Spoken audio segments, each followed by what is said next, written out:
Welcome to forever, man. Let's go. Come on. It's forever. No surrender. Now allow me to reintroduce myself. They call me J.O.N. to the easy E-N. Know that we undefeated. Y'all are beneath them speeches trying to air a grievance. But his lines are overhead. Better check the air for clearance. Call the tower. This is ours. Clear the heat of air apparent. 7 months at Tulsa Welding School will really change your life. 20-year-old kid that someone hands you a check with a bunch of money. You're like, yeah, I just welded and he gave me some money for it. You know, it's not bad. That first paycheck, and I was like, whew, what do I do with all this? I got a motorcycle, apartment, girlfriend, all that good stuff.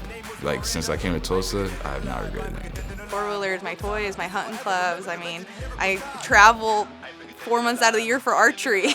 I mean, who can afford to travel that often? Most people can't deny they feel a little cooler when they got their hood on and they're welding and people walk by and look at them, you know? You know why? Because this is forever. No, yeah, this right here forever.